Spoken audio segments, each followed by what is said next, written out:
দোষ ছিল? সে একজন মেধাবী স্টুডেন্ট ছিল, সে একটা পাবলিকে পড়া স্টুডেন্ট। আর যে পুলিশটা গুলি করছে টোকায়ের বাচ্চা, টোকাই ওই মেট্রিক পাস করছে, আচ্ছা মেট্রিক পাসই করে নাই, টোকায়ের বাচ্চা। ও একটা স্টুডেন্ট, একটা পাবলিক ইউনিভার্সিটিতে চান্সতে যে কত কষ্ট হয় সেটা আমরা জানি। দিনে 22টা ঘন্টা পড়াশোনা করে আমরা চান্স পাই, 24 ঘন্টার মধ্যে 22 ঘন্টা পড়াশোনা করতে হয়। আর সেই মেট্রিক পাস করা টোকায়ের বাচ্চা আমার ভাইয়ের বুকে গুলি করছে। মুক্তিযুদ্ধ তো মরে গেছে, সে কবে? তার নাতিপুতিরা যে অধিকার, মুক্তিযোদ্ধাকে আমি রেসপেক্ট করি, আই প্রাউড অফ ইউ মুক্তিযোদ্ধা। কিন্তু কথা হচ্ছে তাদের সন্তানরা অধিকার পাইছে ভালো, সুবিধা পাইছে ভালো, তাদের নাতিরা পাইতেছে। এখন তাদের নাতিদের বয়স হচ্ছে আমাদের মতো টক্কর দেওয়ার বয়স, ওরা কালকে ওদের সন্তান হবে, এভাবে তোরা বংশ বিস্তার করবে, তাহলে আমরা সাধারণ স্টুডেন্টরা কই যাব? আমার দাদারা তো মুক্তিযোদ্ধা করছে, বাইচা নাই, আমাদের তো মানে সার্টিফিকেট পায় নাই। আমার দাদা বলছে যে আমি মুক্তিযোদ্ধা করছি, আমি জানি আমি কি মুক্তিযুদ্ধ করছি, আমাকে লোক দেখানোর দরকার নাই।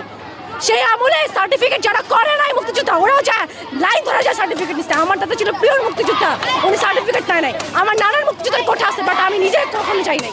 দেশ কারা স্বাধীন করছিল? আমাদের মতো ছাত্ররা স্বাধীন করছিল। আমাদের মতো ছাত্র যেরকম দেশ রক্ষা করতে পারে, আমরা মরতে পারবো, তারপর আমরা আমাদের অধিকার আদায় করে ছাড়বো। আমরা হচ্ছে স্টুডেন্ট, দেশের আগামীর ভবিষ্যৎ, কিন্তু আমাদের প্রাণের মানে কোনো নিশ্চয়তা নেই।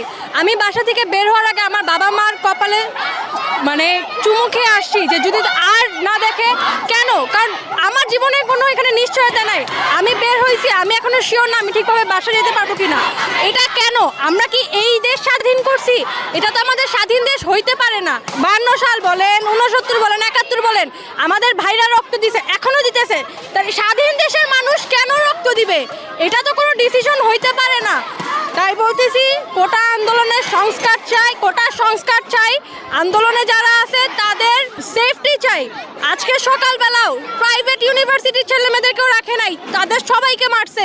ঢাকা ভার্সিটির কোনো খবর আমরা এখনো জানতেছি না। কেন? এটা কেমন দেশ? এই পতাকার তো একটা মূল্য আছে, মূল্য তো আমরা পাচ্ছি না। তাহলে ছেলে মেয়ে কেন যাবে না দেশ থেকে বের হয়ে যাইতে?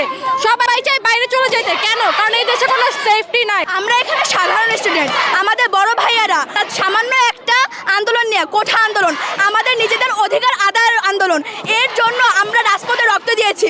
বিশ্বের এমন কোনো দেশ নাই যেখানে এই কোঠার জন্য রক্ত দিয়েছে। আর সেই আমরা এখন মনে পড়ে গেছে 1952 সালের কথা, তখনও বলেছে সবাই যে 1952 এমন কোনো দেশ নাই যার জন্য যেই দেশে ভাষার জন্য শুধু রক্ত দিয়েছে। আমাদের দেশ কেন? আমরা এখন স্বাধীন দেশ না, কেন রাজপথে রক্ত ঝরবে? কেন আবু সাইদ ভাইয়া মারা গেল? কেন আসিফ ভাইয়া মারা গেল?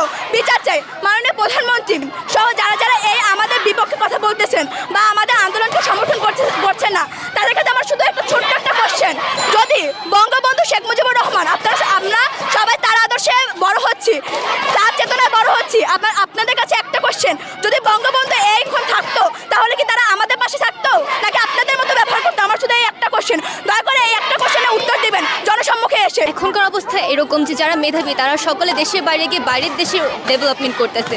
যদি আমাদের দেশে থেকে মেধাবীদের চাকরি না হয় তাহলে আমাদের দেশে ডেভেলপমেন্ট হবে কিভাবে?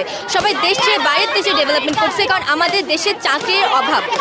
এখন আমরা এটা সকলের বোঝা উচিত যে স্টুডেন্টসদেরকে দমানো সম্ভব না। যদি স্টুডেন্টসদেরকে দমানো সম্ভব হতো তাহলে আজকে আমাদের মাতৃভাষা উর্দু হতো। আমাদের অধিকার যতদিন আমরা না পাবো, আমাদের মেধার যতদিন না মূল্যায়ন করা হবে, ততদিন আমাদের এই আন্দোলন চলতেই থাকবে। আন্দোলন